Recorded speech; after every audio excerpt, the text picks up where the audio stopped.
You know, usually when we look back at the 1990s, we get completely caught up in the specific aesthetic of the era. Oh, for sure. The clothes, the music. Right. We talk about the grunge movement, the flannel shirts everywhere, the rise of the early internet, or even just, well, the Friends haircut. The Rachel. You couldn't escape it. Exactly. Yeah. But if you actually look at the raw data of pop culture from that time, specifically television history, there is this one monolith that just sits there. It really does. It's just blocking out the sun. And I think people forget just how big it was, mostly because it was so quiet about it. It wasn't flashy. Not at all. It wasn't flashy in the way Seinfeld was with its big cultural catchphrases, or Friends was with, being on the cover of every magazine at the grocery store checkout. Right, it didn't have no soup for you. Exactly. It was just consistently, undeniably excellent. I was looking at the numbers in the prep packet you sent over for this deep dive, and I actually thought there was a typo at first. The Emmy numbers. 37 Primetime Emmy Awards. No typo. That was the absolute record for a scripted series. Period. That is an insane number to me. And it held that record for a very, very long time. I mean, think about the prestige shows that have come and gone since the 90s. Right. You've got The Sopranos, Yeah. The West Wing, Mad Men. None of those massive cultural touchstones even touched that number. It actually took Game of Thrones to finally topple Frasier. Wow. Yeah, in 2016. It took a show with a GDP-sized budget, CGI dragons, and ice zombies to beat a show about a psychiatrist living in a Seattle apartment with his dad. That really puts the scale of the achievement into perspective. It really does. But here's the metric that I think is actually more impressive, and maybe it's more relevant to what we're going to explore today. You're talking about the consistency, the five-peat. The five-peat. Winning Outstanding Comedy Series for 5 consecutive years. 1994 to 1998. The only other show to ever tie that record is Modern Family. Which is wild when you think about how quickly comedy ages. It ages terribly. Yeah. Drama can sustain itself easily because, you want to know whodunit or who's going to die next. The plot pulls you forward. Comedy relies entirely on surprise. Exactly. And usually by season 5 of the sitcom, you're just running on fumes. The writers are exhausted. The actors are completely bored with their characters. That's when you start seeing the desperation creeping in. The Cousin Oliver syndrome. Bring in a new kid, or hey, let's send the whole cast to Hawaii for a special 2-part episode. Oh man, the desperate vacation gimmick. Frasier managed to avoid all of that for an incredibly long time. It was this strange, perfect alchemy. Because it mixed things that shouldn't mix. Right. You had highbrow intellectualism. We're talking deeply specific jokes about opera, rare sherry, Jungian psychology, and they just smashed it right up against the most traditional, door-slamming physical farce you can imagine. It was honestly a gateway drug for me as a kid. How so? I think I learned what Le Cigare Volant was before I even knew how to do my own laundry. The legendary fictional restaurant. I felt smarter just by having the show on, even if, honestly, half the jokes went completely over my head at the time. But that was the magic trick they pulled off. Flattering the audience. Yes. It flattered your intelligence. It assumed you were smart enough to keep up. But then it hit you with a purely visual, physical gag, so you were laughing on multiple levels. Which makes it such a rich topic for us today. But here's the thing about our deep dive into these sources. On paper, this show was a terrible idea. It was a disaster waiting to happen. Explain that to me. Yeah. Because looking back now, with all the success, it seems like the biggest slam dunk in television history. Sure, with hindsight. You take the most popular character from Cheers, which was already one of the biggest shows ever made, and you just give him his own show. That sounds like a license to print money. You would definitely think so. Yeah. But the history of television is just littered with the corpses of spin-offs that tried to do exactly that. Great. For every successful spin-off, there is an aftermash. Oh, wow. Aftermash. That hurts to even think about. Or the Tortellas. Remember them? Vaguely. From Cheers. Exactly. Another Cheers spin-off. And that's the point. Spin-offs usually fail because you take a character who works perfectly as a side dish. Like a flavor enhancer. Right. And you try to make them the main course. Suddenly the flavor is just way too strong. Or it's totally one note. And the creators of Frasier knew this going in. They were hyper-aware of it. In fact, our core mission for this deep dive isn't just to recount what happened in the show. We really need to figure out how a show that the creators actively tried not to make, Which is still wild to me. became a masterpiece. They were running away from this concept as fast as they physically could. So take me back to the actual start of this. Cheers is ending. Everyone in America knows it's ending. Kelsey Grammer is a massive star at this point. Huge. What actually happens in the room? Okay, so let's set the scene. It's season 8 of Cheers. Kelsey Grammer is looking at his future. Right. He makes a handshake deal with 3 producers: David Angel, Peter Casey, and David Lee. Who would eventually become Grub Street Productions. Yes. And the deal is incredibly simple. When Cheers finally wraps, the 4 of us are going to do a new show together. And obviously everyone assumes that show is the Frasier Crane show. Paramount certainly assumes that. NBC assumes that. Because why wouldn't they? But Kelsey Grammer, he is totally done. He has played Frasier Crane for 8 long years. He is terrified of being typecast for the rest of his life. And the producers. The producers are arguably even more terrified than he is. Because of the spinoff curse we just mentioned. Partly the curse, but mostly just the direct comparison. They didn't want to compete with their own legacy. Exactly. They knew that if they did Cheers 2.0, the critics would sharpen their knives on day one. If the jokes weren't as fast. Or if the ratings weren't quite as high, they'd be branded as failures instantly. They wanted a completely clean break. They wanted to create something totally original. So they sit down and they brainstorm. And this is where I need you to walk me through this Malcolm Forbes concept. Because I was reading through the source materials, and I'm still not entirely sure if I'm hallucinating or if this was a real thing. Oh, I promise you it was very real. It's just so bizarre. It is one of the great what-ifs in Hollywood history. The 3 producers sit down and they ask themselves, what is the absolute opposite of Frasier Crane? Okay, so Frasier is insecure. He's a psychiatrist, he's highly mobile, he's incredibly neurotic. So what's the opposite? They pitch a character who is a titan of industry, a publishing magnate. Modeled directly on Malcolm Forbes. Yes. Yeah. Extremely wealthy, very powerful. And here's the kicker. He's a paraplegic. Whoa. He runs his entire massive publishing empire from his luxury apartment in Manhattan. Because he was in a motorcycle accident or something. Exactly. And the core comedy of this pitched show was supposed to come from the conflict between this high-powered, immobilized genius and his live-in nurse. And the nurse was... In the original pitch. A quote-unquote street-smart Hispanic woman. Okay. I am really trying to picture Kelsey Grammer in this role. I'm just imagining him rolling around a Manhattan penthouse, yelling at people about magazine deadlines. It's incredibly jarring, isn't it? It sounds difficult. Comedy is usually about movement. It's about kinetic energy. Physicality. Yeah. If you literally lock your lead actor in a chair, you're taking away half his toolkit right out of the gate. Especially Kelsey Grammer, who is actually an incredibly physical comedian. Right. But that was exactly the creative challenge they wanted. They wanted to force themselves to write differently. They wanted to break their own mold. And there was also this classic odd couple dynamic they were chasing. The rich grump and the fiery caretaker. They genuinely thought it was a fresh angle. So they take this Malcolm Forbes idea to Paramount. They go into the boardroom with the suits. How does that meeting actually go? About as well as you'd expect it to go. Which is to say, terribly. You have to understand the studio mindset in that era. They have this massive asset, Kelsey Grammer, playing Frasier Crane, that is worth, conservatively, hundreds of millions of dollars in future syndication potential. Right. It's a golden goose. And these writers walk into the room and say, hey, we want to put him in a wheelchair, change his name entirely, and just hope for the best. The executives probably looked at them like they were actively setting money on fire on the conference table. Paramount hated it. They basically said, absolutely not. The quote from the studio was essentially, you have Kelsey Grammer. The audience loves Frasier. Why are you purposely making this hard for us? Just give us the Frasier show. They told them to go right back to the drawing board and come back with a Frasier spinoff. End of discussion. So it was a total standoff. Yeah. The creatives want to do something new and risky. The money wants the safe, sure thing. And in Hollywood, usually the money wins that fight. But not entirely this time. No. In this case, they reached a really fascinating compromise. What happened? Kelsey Grammer looked at the whole situation and realized that Paramount wasn't going to budge on the character.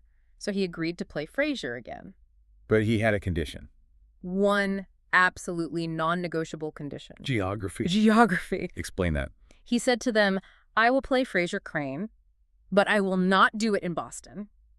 He wanted to be as far away from the Cheers set as physically possible while still staying within the contiguous United States. Hence, Seattle. Seattle. And this wasn't just because he liked the rain or the emerging coffee culture. No, it was a highly strategic defensive maneuver on Grammer's part. Defensive against whom? Against the network. Against NBC. How so? Grammer knew how television executives think. He knew that if Frasier stayed on the East Coast, say, if he just moved to New York, the network executives would be knocking on his dressing room door every single week. Hey, ratings are a little soft this week. Exactly. Can we just have Ted Danson walk into the room? Can we have Norm sit down at a local bar? The lazy crossover episode. Hey, Frasier, I just happened to be in the neighborhood. Right. By moving the character all the way to Seattle, practically on the other side of the continent, he made those casual drop-ins logistically impossible.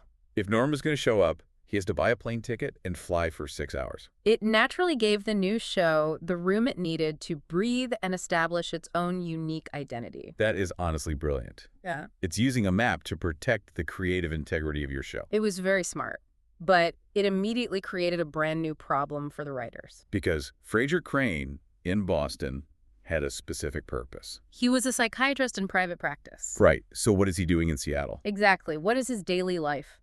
The creators were absolutely adamant about avoiding what they called the Bob Newhart trope. And what's that for listeners who might not know? It's the classic static sitcom setup. A psychiatrist sits in a chair behind a desk. A patient walks in, says something funny or weird, and leaves. Then the next wacky patient comes in. Right. It's visually boring. It locks the main character into a passive role. They wanted something much more dynamic for Frasier. So what did they do? Did they dig into the trash bin of old ideas? They actually went back to an unused concept from their Cheers days. There was a minor subplot they had pitched but never used about Frasier becoming a radio psychiatrist. Ah, I'm listening. It was the perfect solution. It allowed Frasier to do his job, which is giving advice and solving problems, but in a fast-paced, high-energy broadcast environment. And it gave him an audience which completely feeds his massive ego. Exactly. But almost immediately, they almost fell into another classic sitcom trap. What crap? WKRP in Cincinnati. Oh, the standard workplace comedy? Right. They started sketching out the KACL radio station, and they started filling it with all these wacky characters. The crazy station manager, the weird sound engineer. The eccentric sports guy. And suddenly they looked at the board and realized, wait, we're just making a standard workplace sitcom. And Cheers was a workplace sitcom, technically. The bar was the workplace. Exactly. To truly separate Frasier from Cheers, they had to invert the entire narrative structure. How so? Cheers was a show about the work family, the people you choose to be around. Frasier had to be about the real family, the people you were stuck with. Which is really interesting because in Cheers, Frasier was basically an orphan, narratively speaking. We barely ever saw his home life. Right. And this massive pivot, shifting the focus from the workplace to the home, is what ultimately saved the show. They decided the core engine of the comedy wouldn't be the radio station at all. No, it would be the apartment. And specifically, the constant friction between a father and a son. Which brings us to the inciting incident of the whole series, the thing that essentially ruins Frasier's swinging bachelor plans. The father, Martin Crane. So they have the concept locked down. Frasier moves to Seattle, gets a radio job, and gets stuck living with his injured dad. Right. But now you have to cast it. And reading through the casting notes and the sources, I feel like miracle is the only appropriate word for what happened. It really was a series of completely happy accidents. If you change even one single variable in this cast, the whole equation collapses. Let's start with Martin, because Martin is the anchor. He is. If Martin doesn't work, Frasier just looks like a rich jerk yelling at a vulnerable old man. Precisely. Martin has to be lovable, but he also has to be a stubborn, immovable pain in the neck. And he was based on a real person, wasn't he? He was. The character was actually based on creator Peter Casey's own father, who had been a San Francisco cop for 34 years. So it was a very personal character for the writers. Deeply personal. They didn't want a standard sitcom dad who is just bumbling and sweet and clueless. They wanted edge. They wanted a guy who looked like he had actually walked the beat, seen the dark side of life, and had absolutely zero tolerance for his son's pretentious nonsense. And they wrote the pilot script with one specific actor in mind. John Mahoney. Did they already know him? Had they worked together? They just knew his work. He was a highly respected theater actor in Chicago. He was part of the Steppenwolf Theater Company, and he had done some really solid film work, like in Say Anything. But here is where the traditional Hollywood power dynamic completely shifts. Oh, yeah. Usually an actor has to audition. You have to jump through hoops, test for the network, basically beg for the role. Right. NBC executives actually told the producers, if you can get John Mahoney to say yes, just hire him. Don't even test him. That is so rare for a pilot. It's practically unheard of. So the producers flew out to Chicago, took him to a nice dinner, and pitched him the show. And he accepted. He said yes before they even ordered dessert. That's incredible. And the chemistry with Kelsey Grammer? It was instant, but there is a layer of real poignancy here that you don't necessarily see on the screen unless you know the backstory. What's the backstory? Kelsey Grammer's real father was actually murdered when Kelsey was a child. Oh, wow. I didn't know that. Yeah. He grew up entirely without a dad. Yeah. And John Mahoney, he was an extremely private person. He never married, and he never had children of his own. So they filled a void for each other. Exactly. Off camera, they formed this very real, very tender bond. Grammer found the father figure he never had, and Mahoney found a surrogate son. That adds so much emotional weight to those quiet scenes where they're just sitting in the living room trying to connect over a beer. It really does. It makes the comedy sweeter because the underlying love was very real. Wow. But if Martin was the anchor of the show, the next piece of the casting puzzle was a total wild card. The character who wasn't even supposed to exist? We're talking about Niles. We are. The brother. This is the part of the research that just blows my mind. Frasier Crane was an only child. That is established canon. He literally said it on Cheer. He was completely explicit about it on Cheers. I am an only child. So the writers had zero intention of giving him a brother in the new show. None. Why would they? It muddies the water. It creates a massive plot hole right out of the gate. So how does Niles end up happening? A casting assistant named Sheila Guthrie is just doing her job one day, digging through huge stacks of actor headshots. As they do. And she finds a photo of an actor named David Hyde Pierce. She stops dead. She holds the photo up to her colleagues and says, does this guy look exactly like Kelsey Grammer, or am I going crazy? I mean, if you look at them side by side, especially back then, it's structural. The jawline, the prominent forehead, the way the eyes are set. It's totally uncanny. So she brings the headshot to the creators. They look at it. They pull up some tape of David Hyde Pierce. He was doing a show at the time called The Powers That Be, and they were just floored by his comedic timing. So they just decided to break their own universe. They said, we don't care about the Cheers continuity. We don't care what Frasier said in Boston. We have to hire this guy. They retrofitted the entire concept of the show around David Hyde Pierce's cheekbones. Pretty much. That is incredibly risky for a new show. Oh, it gets riskier.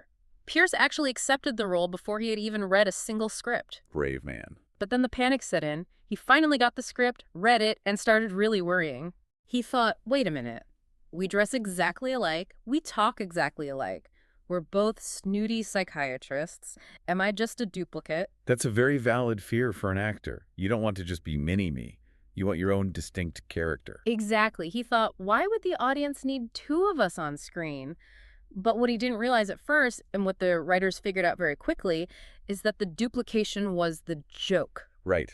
If Frasier is a snob, Niles makes him look like a construction worker by comparison. Precisely. Niles allowed Frasier to occasionally be the regular guy. It created a sliding scale of pretension. Without Niles, Frasier is just an annoying, wealthy elitist complaining about his dad. With Niles, Frasier suddenly becomes the relatable older brother who is just trying to manage his truly insane sibling. And their shared language, that incredibly fast-paced, overlapping dialogue they do, became the absolute trademark of the series. It did. So now we have the men of the Crane household locked in. But you need an outsider, the person who can puncture the balloon of their ego. Daphne Moon. The physical therapist and caregiver. Now, going back to that Malcolm Forbes idea, originally this was supposed to be a Hispanic nurse. Right. They originally wanted that specific American culture clash. But Warren Littlefield, who was a top executive at NBC at the time, threw them a curveball. What did he say? He just said, why not make her English? Just to mix it up, or was there a reason? He thought it would add a totally different flavor to the household. Maybe he was thinking about the traditional class dynamics of British servants, or maybe he just liked the accent. He strongly suggested they look at Jane Leeves. And Kelsey Grammer was hesitant about that. Very hesitant. Why? He was worried about invoking a show called Nanny and the Professor. Oh, the old sitcom from the 70s. Right. He didn't want Frasier to feel like this tired cliche setup where the magical British nanny floats in and fixes everyone's emotional problems with a cup of tea and a smile. That makes total sense. You don't want your smart comedy to suddenly feel cartoony. Exactly. But then they did a table read. And Jane Leeves is, well, yeah, she's Jane Leeves. She's brilliant. She's funny, she's physically gifted, she's quirky, and she brought this weirdly psychic element to the character. I'm getting a vibration. Grammer absolutely loved her. And funnily enough, remember John Mahoney, the gruff, all-American dad? Yeah. He was actually born in Manchester, England. Right. He grew up there until he was 19 before moving to the States. So he and Jane Leeves bonded immediately over their shared British heritage. That's hilarious. They would actually speak in their native accents to each other between takes on set. I love that. The dad is British in real life and the son is American, but on the show, it's totally reversed in terms of their cultural attitude. It's a wonderful irony. Okay, so we have one more crucial piece of the human ensemble.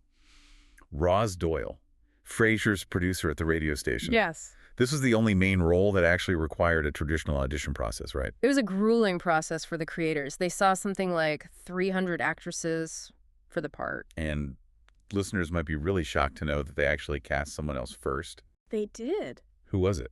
Lisa Kudrow. Wait, Phoebe Buffay. Lisa Kudrow was Roz. She was officially cast. She had the job. I am really trying to picture that. Lisa Kudrow has such a specific, brilliant energy. But it's very airy. It's whimsical. Roz is definitely not that. Exactly. And that's exactly what went wrong. During the early rehearsals, prior to actually filming the pilot, the producers realized the chemistry was just fundamentally off. How so? Like, she wasn't funny. Oh, she was very funny. But think about Frasier's character. He's pompous. He steamrolls people. To balance him out at the radio station, you need someone who can punch back hard. Right? You need a strong, assertive, alpha female who can just look at him and tell him to shut up and take the next caller. And Lisa Kudrow, brilliant as she is, usually plays characters who sort of float above the conflict rather than diving into it. Right. She wasn't grounding him. So in what was a very difficult and painful decision, they let her go. And they called in their second choice. Peri Gilpin. And Peri Gilpin has that incredible voice, that deep rasp. She has the bite. She could completely deflate Frasier's massive ego with just one deadpan look through the glass of the radio booth. It was absolutely the right call. And frankly, it freed Lisa Kudrow up to go do Friends a little later. So literally everyone won in the end. A rare Hollywood happy ending. True.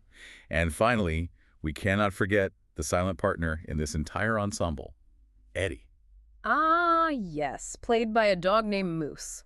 I feel like Eddie was the secret weapon of the show. Whenever a scene was getting a little too wordy or a little too intellectual with the brothers debating wine, They would just cut to the dog staring blankly at Frasier. it was the perfect grounding mechanism. It constantly reminded the audience that despite all of his advanced degrees and his wealth, Frasier couldn't even outsmart a simple Jack Russell Terrier. Okay, so we have the cast set. They're in Seattle, but they aren't really in Seattle, are they? Not even close. Let's move into part 3 of our deep dive, production design. Because that apartment, I think for a certain generation of viewers, that apartment is the ultimate unattainable dream home. It really is spectacular. The script called for an eclectic style. And the production designers really went all out. This wasn't just grabbing random props from the Paramount warehouse. They actually bought high-end, genuine furniture. We're talking about the replica Coco Chanel sofa. A real Wassley chair. An Eames lounge chair. These are basically museum quality pieces. Yes. And it wasn't just set dressing for the sake of looking pretty. It was deep character definition. Right. It showed Frasier's immaculate taste, his complete obsession with aesthetics, and, frankly, his money. But there's one thing about that famous apartment that drives actual Seattle locals completely crazy to this day. The view from the balcony. Ah, the Space Needle view. It's right there. It looks like it's practically in his backyard. I hate to ruin it for you, but it's completely fake. Don't break my heart. I have to. If you look at it geographically, no residential building in Seattle has that specific unobstructed angle on the Space Needle. If you calculate the geometry of where his building would have to physically be to get that view, Frasier's apartment block would be floating right in the middle of Puget Sound. Oh. Or it'd be in a neighborhood that absolutely didn't have high-rise condos at that time. So it's just pure TV reality. They created that backdrop specifically so the city's most famous landmark would be prominent in every wide shot. It quickly became iconic.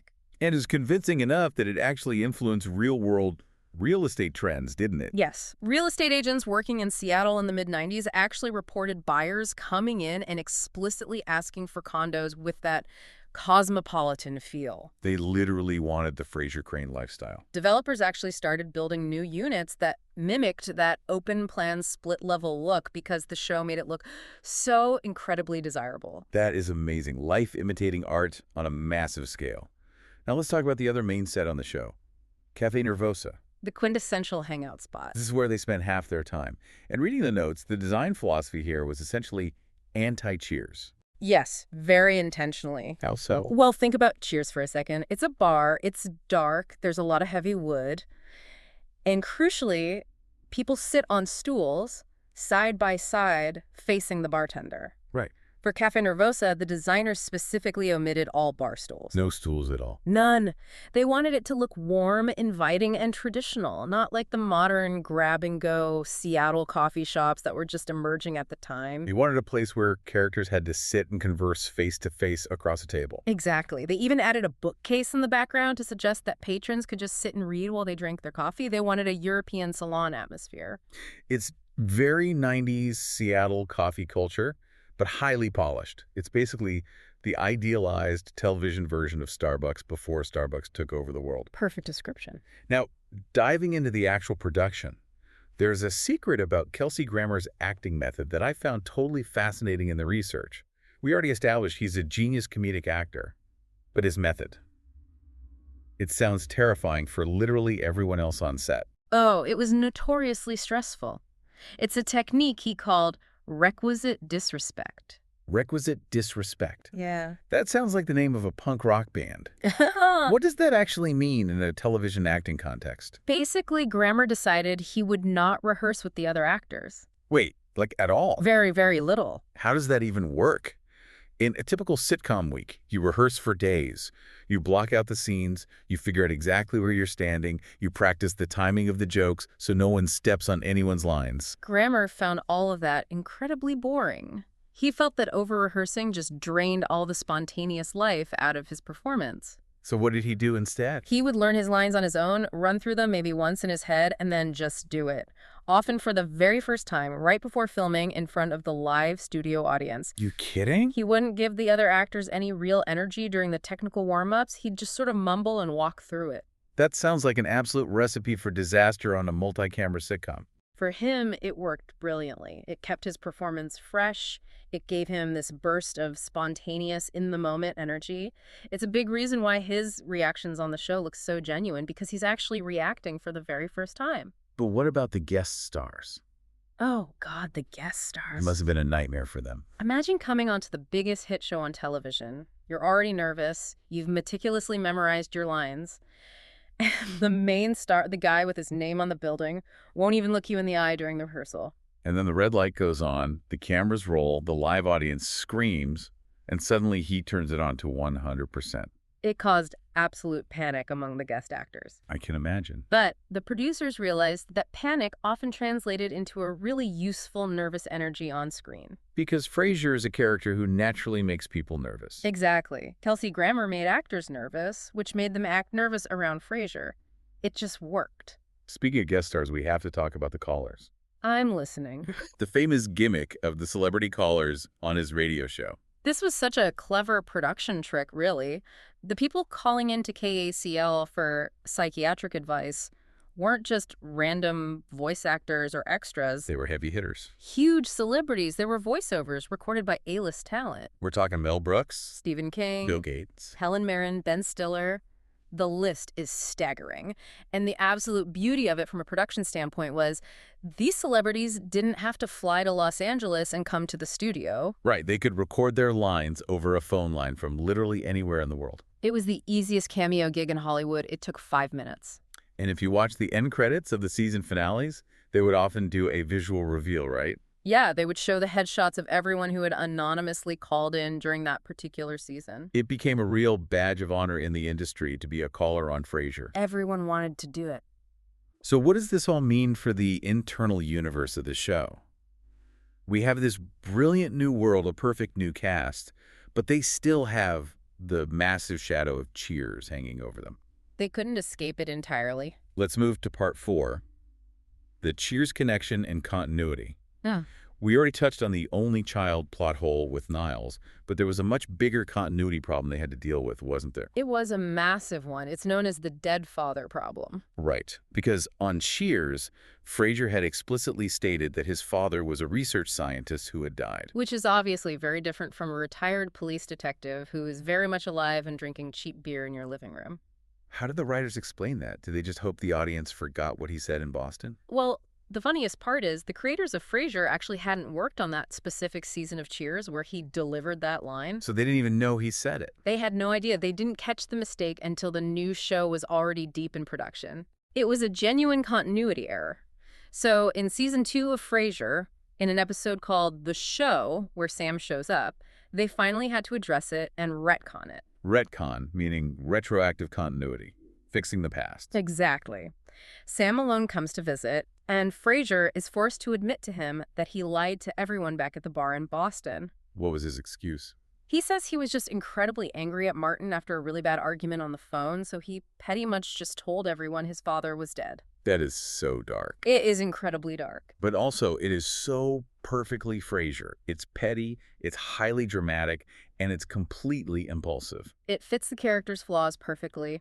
It took a genuine production error and turned it into a brilliant character beat that showed the audience just how toxic and dysfunctional their relationship used to be before they moved in together. And despite trying so hard to distance themselves from Boston in the beginning, they did eventually bring the Cheers cast back for guest spots. They did. They established a rule. Surviving main cast members of Cheers could eventually appear on the show. And almost everyone did. Right. Pretty much. Sam, Woody, Diane, Cliff, Norm, they all made their way to Seattle eventually. Except for Kirstie Alley. Right. Everyone except Kirstie Alley. Why didn't she appear?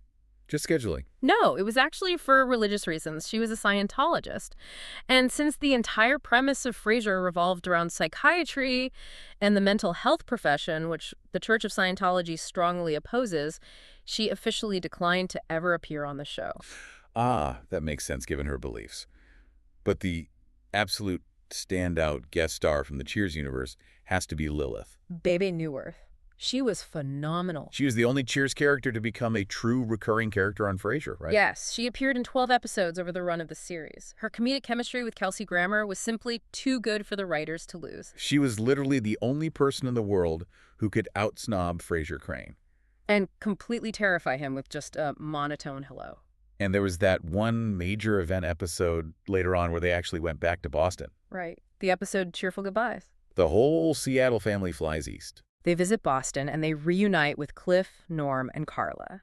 It was a really nice, respectful nod to the past without letting that past take over the identity of the current Cheer. It felt like a graduation in a way.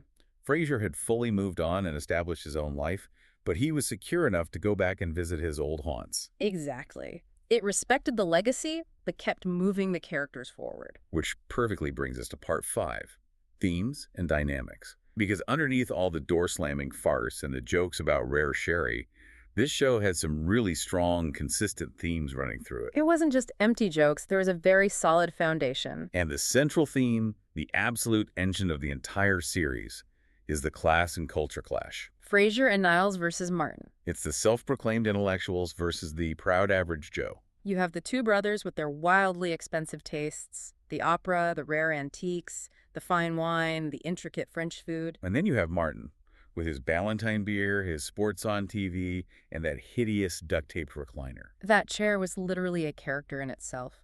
It represented absolutely everything Frasier hated in the world. It was ugly, it was worn out, it was comfortable, and it was completely unpretentious. But what's truly fascinating here, and you see this if you watch a few episodes in a row, is that the show didn't just mock the blue-collar guy. In fact, the show almost always sides with Martin. That's a really great point. Frasier and Niles are usually the butt of the joke, not Martin.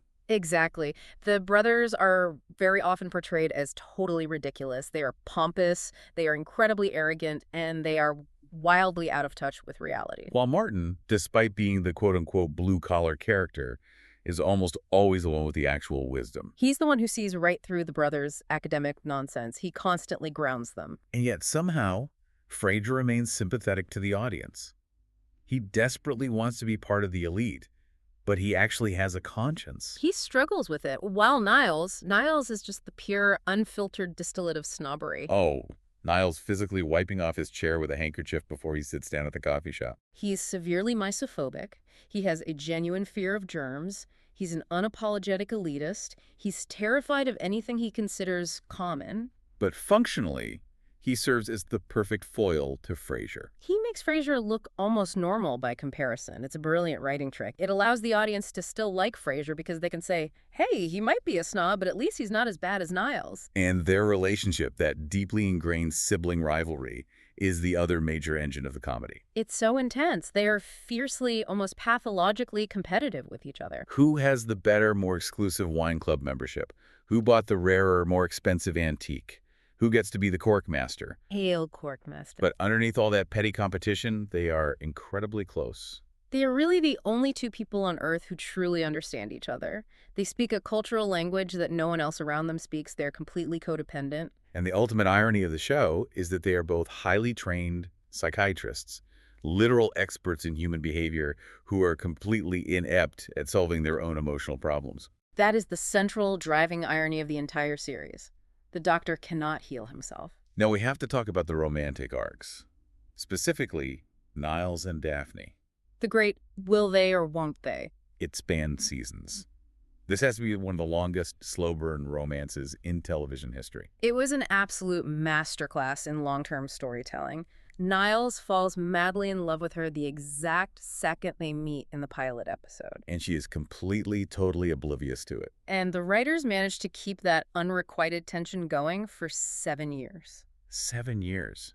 How did they sustain that for so long without the audience just getting completely annoyed? By giving Niles other complex relationships to navigate. He had Mara Smith, the famously invisible wife we never actually see. Right. He had other girlfriends later on. It wasn't just him sitting in a corner pining for Daphne every single week. He had his own life. But the audience always knew the truth. We were all just waiting for it to finally happen. And when they finally got together, it was a massive television event. But meanwhile, Frasier's love life is just a perpetual disaster zone. A perpetual, exhausting search for love, completely complicated by his own massive ego. He practically sabotages every single relationship he gets into. He overthinks everything. Yeah. He always finds one tiny, insignificant flaw. She breathes too loud, or she likes the wrong kind of art, or she used the wrong fork, and he just blows the whole relationship up. It's tragic, really. He's looking for absolute perfection, and perfection just doesn't exist. Which is exactly why he ends up alone for most of the run, or at least always searching. So we have this incredible, finely tuned machine of a show. Great cast, deep themes, brilliant writing. Let's look at the reception and legacy in Part 6. The show's footprint is massive. We mentioned the awards at the top, but critically it was just universally beloved. It was a darling of the critics. They consistently praised the wit, the lightning-fast timing, the ensemble rapport. They actually coined this specific idea around the show called high and low humor. What does that mean in this context? It means you could have a highly complex joke about the plot of an obscure German opera, something that practically requires a master's degree to fully understand, right in the exact same scene as a dog stealing a muffin, or a man literally slipping and falling on a banana peel. It perfectly mixed highly sophisticated dialogue with lowbrow physical farce. Critics at the time actually compared it to Three's Company, but with a PhD. That is such a great description. Three's Company with a PhD. It respected the audience enough to be incredibly smart and literate, but it also knew that, fundamentally, watching a pompous, well-dressed man fall down is always going to be funny. But like all long-running successful shows, it eventually had a dip in quality. Yes, the later seasons, especially around season 10. Even Kelsey Grammer has acknowledged there was a creative lull, hasn't he? He has been very open about it. What was the cause? Was it just the writers getting tired after a decade? A few things combined. First, there was the marriage problem. With Niles and Daphne. Right. Once Niles and Daphne finally got together and got married, The show permanently lost that specific driving tension. Because a happy, stable couple is lovely in real life, but it's just fundamentally less funny on a sitcom than a desperate, pining man trying to hide his feelings. Exactly. Conflict is comedy. When you remove the conflict, you lose the comedy. And what was Grammer's take on the dip? He felt the show began to, quote, take itself too seriously. Interesting. He thought it started focusing way too much on the heavy drama of the relationships and lost a bit of that light, farcical edge that made it work so well early on. It became a bit soapy. But it did bounce back for the finale, didn't it? Oh, absolutely. The final run of episodes is widely considered a return to form. The finale is excellent. And the overall legacy of the show is completely secure. It definitively proved that a spinoff could not only succeed, but actually eclipse its parent show. Winning more Emmys than Cheers is just a staggering historical achievement. It's like the sequel being undeniably better than the original blockbuster movie. It almost never happens. And recently, the story actually continued. We had the official revival in 2023 on Paramount+. The third act of Frasier Crane. Frasier returns to Boston. Talk about coming full circle. Right. It has a mostly new cast, featuring Frasier's grown-up son, Freddie, played by Jack Cutmore Scott, and Nicholas Lyndhurst joins the cast as his old Oxford buddy. It's a very different show with a different rhythm, but it really just proves the enduring, undeniable appeal of this specific character. It does. It seems people just genuinely want to spend time with Frasier Crane. He's a comfort character for millions of people. Even with all of his ridiculous flaws and his arrogance, he's always trying. He wants to do the right thing. I think that's why we love him so much. Yeah. He's deeply flawed, but he's always trying to be a better person, even if he fails hilariously most of the time. So bringing this all together as we wrap up, Frasier succeeded because it focused on incredibly universal themes. Family, ego, the constant search for love. Right. It wasn't about the politics of the 90s. It wasn't making jokes about the news of the day. It was purely about the human condition. And that's exactly why it found a massive renaissance on streaming services recently. A whole new generation discovering it on Netflix and Paramount+. They flock to it because it's soothing, highly intelligent comedy.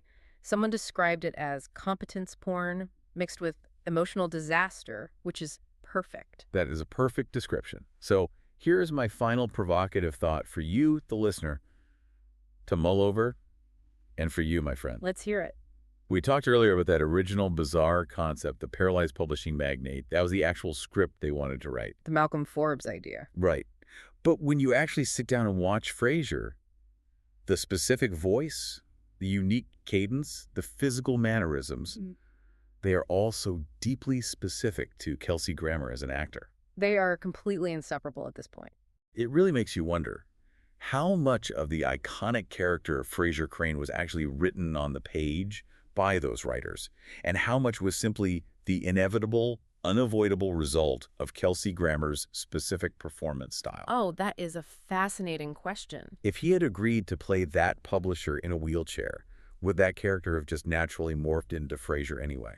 The actor often shapes the role just as much as the writer does, if not more. Exactly. Would we just be watching 11 seasons of a publishing tycoon dissecting French wine lists with his nurse? We probably would be. Grammer's DNA is just too strong to hide. And with the new revival returning the character to Boston, have we simply come full circle?